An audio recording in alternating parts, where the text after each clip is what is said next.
Hello everyone, Juicebags here, and welcome back to a little Minecraft Tekkit for 1.5.1. It is another rainy day in Juiceville. So we're going to do a little work inside here for a moment.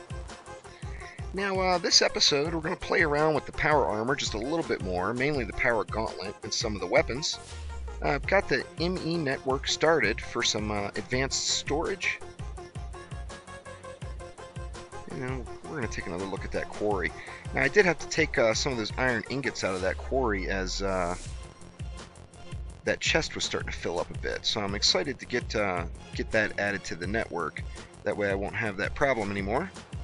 But first things first, I wanted to give a special thanks out there to Kaylin. Dropped a YouTube comment under one of my videos suggesting that I use the quartz cutting knife instead of the lasers that I did for last episodes to make the random chipsets. Now, although I am a very firm believer that everything is better with lasers, the time that is required is just ridiculous using the Buildcraft assembly table. So, Kaylin was kind enough to introduce me to the quartz cutting knife, which I never quite realized its full potential. But we saw last episode how long it takes me to make one of those chipsets. Now let's use our regular old crafting table and the quartz cutting knife. Let's get some redstone. I think we need a silicone. There we go. And that gives us an advanced processor assembly, which would have took 5 minutes or so to make. Yeah, probably not that long, I'm exaggerating, but would have took several minutes for sure to make with the Buildcraft assembly table. Now we're going to take our advanced processor assembly and we're going to throw it in any old furnace. As you see here, I'm using the vanilla Minecraft furnace, and that's still able to keep up with the technology here. So it doesn't matter what kind of furnace you have, that's going to convert that to an ME advanced processor, and then it's going to be ready to use to build something cool. So thanks again there, Kaylin. Appreciate it. That saved me hours of time over the last few days here. Now, this is the 4th of July week here in the US coming up, and as everyone knows, I work in a tourist town, so we are just overrun with tourists. So I apologize for the lack of Minecraft content lately. I've been doing some things that I can get done a little quicker, where although I do love Minecraft, it does take some time. Now let's move on to another comment from Kane. Thank you for introducing me to the plasma gun. Kane suggested I added the plasma gun to my power gauntlet, and boy, it is a life changer. The plasma gun is just bamf. I also went on and put the railgun on it just so I could check it out. However, the railgun is not near as impressive as the plasma gun. One of the issues with the railgun is it just it builds up a lot of heat, even if you have it turned all the way down. See, there's a spider in there. We can test out this plasma gun on that spider here. Let's come in here and wreck his face in. See, Mr. Spider, where you at? There he is.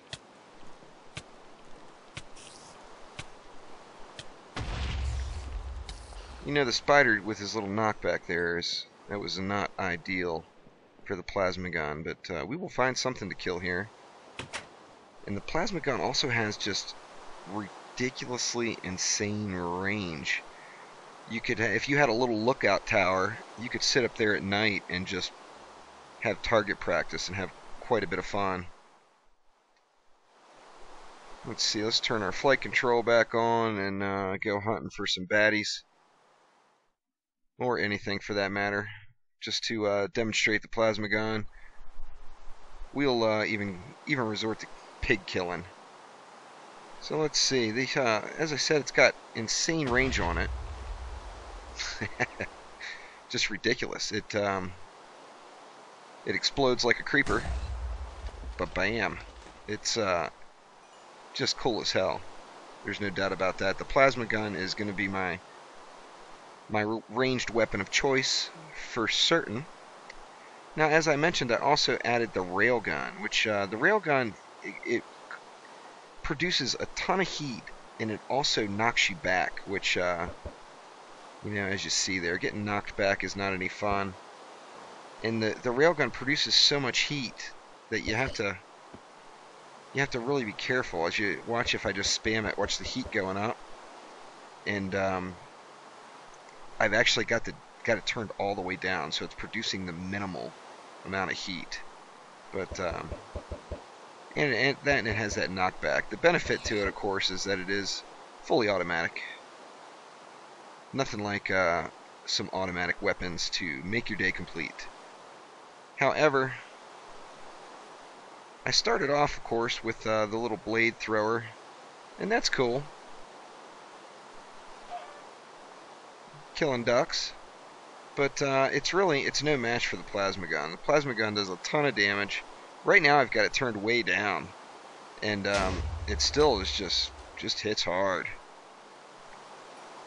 And all of the sheep, pigs, and everything else in the immediate area have had to suffer because of Kane's suggestion of me adding the plasma gun to my power gauntlets here. But absolutely loving that plasma gun.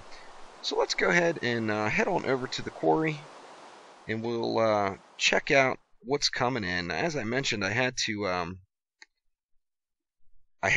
take a bunch of the iron. Whoa, you see I'm getting a little carried away with my thrust here and letting the heat build up a little bit too quick.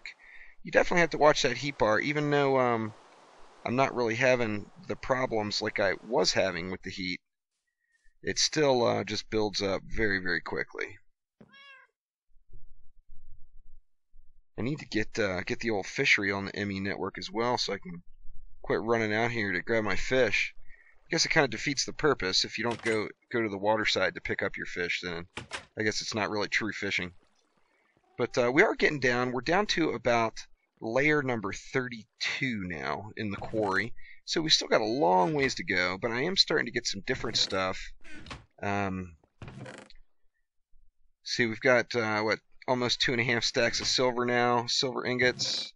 We're getting just a ton of copper. That's flowing freely. And we're getting a ton of tin as well. The tin is really coming out in force. And we got some lead coming in.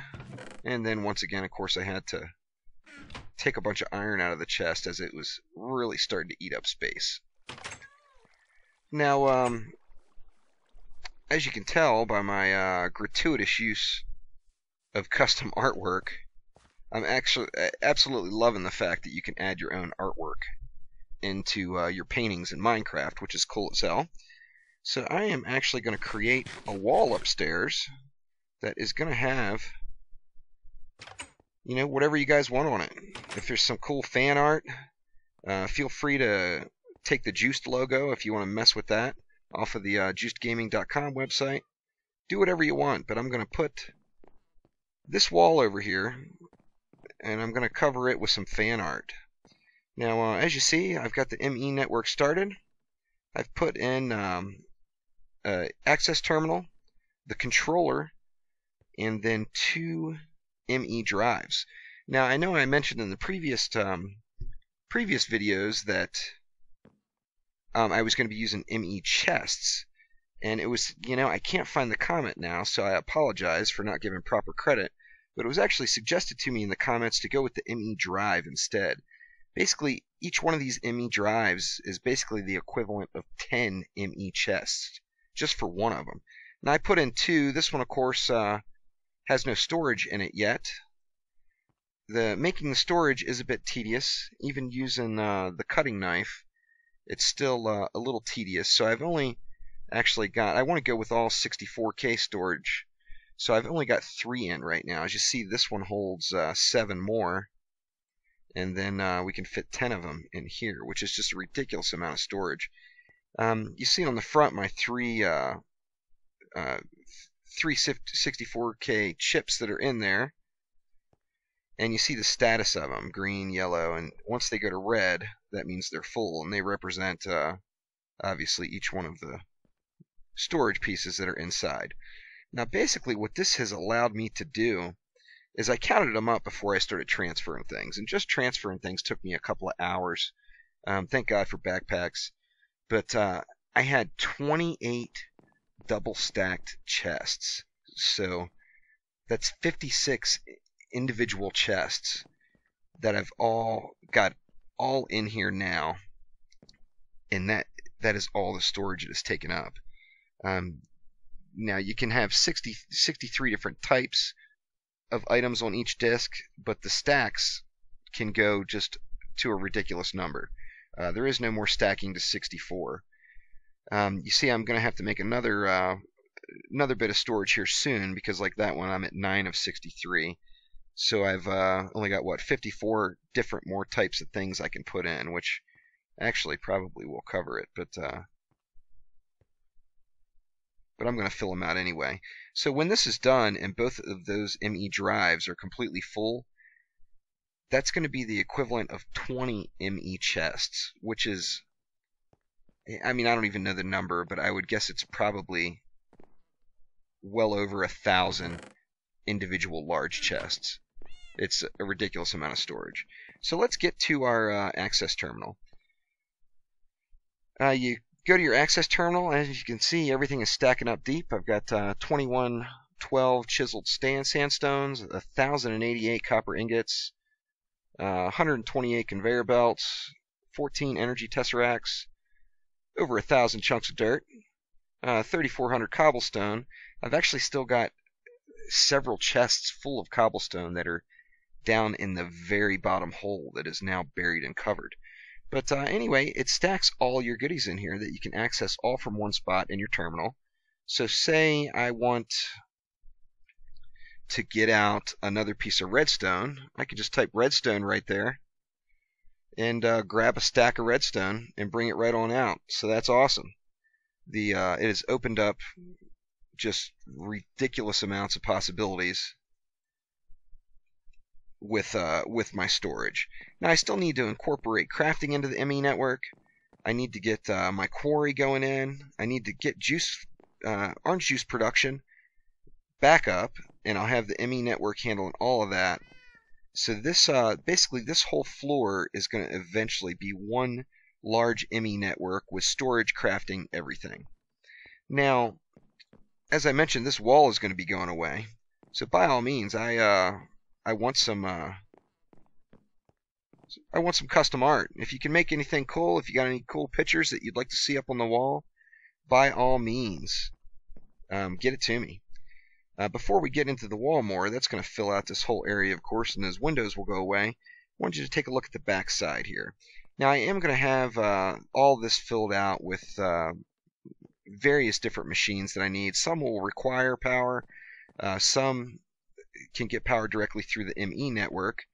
As you see here, the power running down. I'm now cordless. I no longer have a wire coming up from the generator down there. So I'm using an energy tesseract for downstairs. I've got one for upstairs, and then I'm monitoring the flow of it with a redstone energy cell. Now you see the ME controller, which is our second item here, is the only thing that is sucking in any of the power currently, and that's because everything else is running off that controller. Now, on that same note, your controller is going to show you everything that's attached to the ME network, and it's going to show you how much energy you're using, which is awesome. I mean, how cool is that? So although I do have power, and the power will run all the way down and eventually all the way around the room now that I'm wireless, not everything is going to require it, because anything on the ME network that is compatible is going to be picking power up from that ME controller that's going to monitor all of our power usage. Too awesome. Now let's get on into our custom art wall. Now it just wouldn't be right if I didn't put some fried egg and Nanania custom art into Minecraft here. Of course, everyone knows Orcs Must Die 2 is one of my favorite games ever. It's the game that really started the Juiced Gaming channel, and without Nanania and fried egg, this channel probably wouldn't exist, as their videos originally started as encouragement for me to start making my own, and then they have both given me quite a bit of personal one-on-one help, and have turned into good friends now. So let's get our little tribute to Nanania and Fried Egg up there. How cool is that, huh? Got their Orcs Must Die 2 skins up on the wall now in the world of Minecraft. So awesome. So anyway, that's going to do it for this episode. Like I mentioned, sorry this one's a little short. The 4th of July week is ridiculous to me. I'm working 12, 13-hour days. So unfortunately, I have not had a whole lot of time for gaming. So thanks for watching. That's the start of the Applied Energistics ME network. Click that like button and please subscribe to the channel. Thanks again.